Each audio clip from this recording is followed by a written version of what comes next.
A gente costuma pensar na calça de couro como uma escolha estética, uma peça sexy, rebelde, talvez até provocadora. Mas e se eu te dissesse que por mais de 2 séculos ela funcionou como uma armadura? Uma armadura contra o ambiente, contra a sociedade, contra estereótipos e, em alguns momentos da história, até contra o apagamento. Eu sou a Nirmonte e esse é o Nadário Criativo. Bora construir nosso repertório?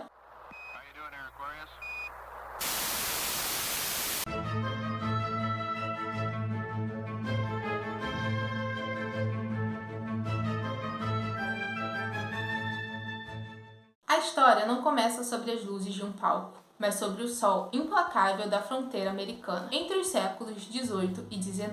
Antes de ser um item de estilo, o couro era uma questão de sobrevivência.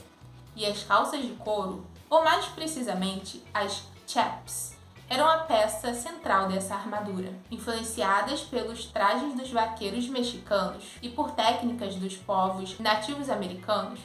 Os chaps eram uma espécie de sobrecalça, uma camada de couro grosso usada para proteger o vaqueiro dos cactos, dos galhos e até mesmo da picada de cobra. Não era sobre moda, e sim sobre a função de proteção que aquela peça trazia para aquelas pessoas.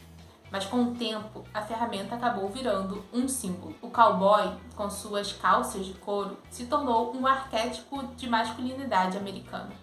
Robusto, independente, dominador da natureza. Aquela armadura funcional passou a ser, pouco a pouco, uma armadura de identidade. Mas então, como essa armadura do campo foi parar nos palcos mais selvagens do rock and roll? No período pós-guerra, uma nova cultura começava a se formar nas margens da sociedade americana, a cultura biker. Muitos veteranos da guerra, de volta à vida civil, encontraram nas estradas e nas motocicletas um espaço de pertencimento e liberdade.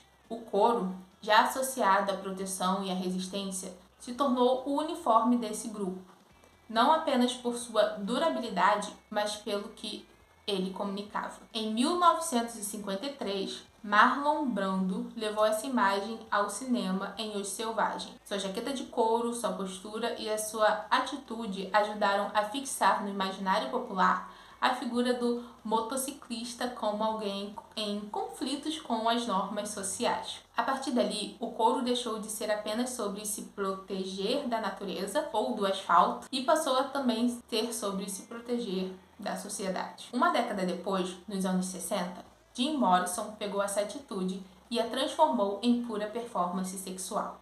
Sua calça de couro justa era uma herança direta do cowboy e do biker, um símbolo de masculinidade rebelde que no palco se tornava consciente, exagerado e performativo. E quando um símbolo chega a esse ponto, ele também se torna disponível para ser reinterpretado. Artistas como Suzy Quatro, Joan Jett e Patti Smith olharam para esse símbolo, que até então profundamente masculino, e decidiram ocupá-lo.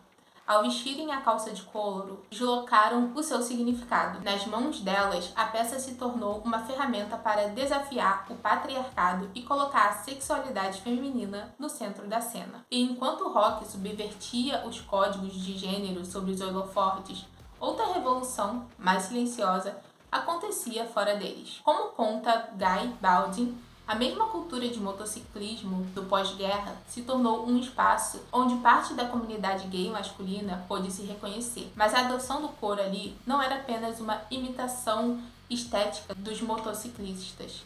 Era uma revolução interna.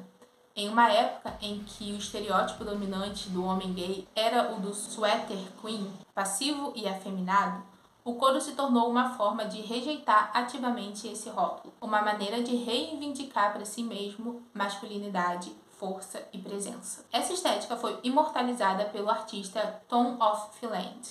Seus desenhos de homens musculosos em trajes de couro se tornaram amplamente reconhecíveis, mas logo a vida passou a imitar a arte, num ciclo que consolidou a identidade daquela cultura. Para aquela comunidade, o couro se tornou muito mais do que roupa. Nas palavras do próprio Guy Baldin, era uma espécie de armadura emocional, um símbolo para quem falava uma língua secreta, de desejo, de proclamação e de aceitação inabalável de si mesmo. Em um mundo em que os criminalizava, a calça de couro era uma das afirmações mais corajosas de identidade. uma ferramenta usada para construir visibilidade, pertencimento e comunidade. Mas essa liberdade teve um custo. Nos anos 80, a epidemia da AIDS atravessou violentamente a comunidade LGBTQIA+.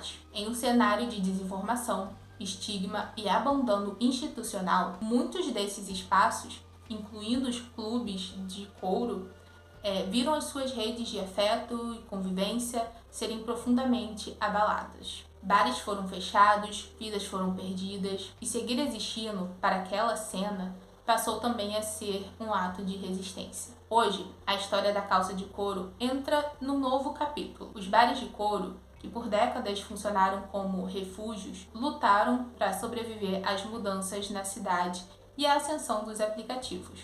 Ao mesmo tempo, a estética que antes afirmava a masculinidade passa a ser questionada por uma nova geração queer focada em fluidez de gênero. E essa é uma das formas que a gente para pensar sobre o poder dessa calça. A calça de couro nunca foi uma peça estática. Ela começou como uma armadura de sobrevivência a um símbolo de masculinidade, foi de um uniforme de rebelião a uma ferramenta de subversão feminista, foi de um código secreto a uma declaração de orgulho. A mesma peça, o mesmo material. Mas em cada corpo, em cada contexto, ela conta uma história diferente. Tudo isso ajuda a entender como a moda raramente é neutra. Ela funciona como uma tela onde projetamos nossa identidade, seja para sobreviver, pertencer, resistir ou simplesmente existir. Uma das ferramentas mais importantes na construção do nosso repertório autoral. E para você, o que o couro significa? Que memórias, sensações, histórias uma peça de roupa já carregou no seu corpo? Me conta aqui nos comentários. Espero que você tenha gostado do nosso repertório de hoje. Lembre-se de avaliar o vídeo. Até a próxima. Tchau!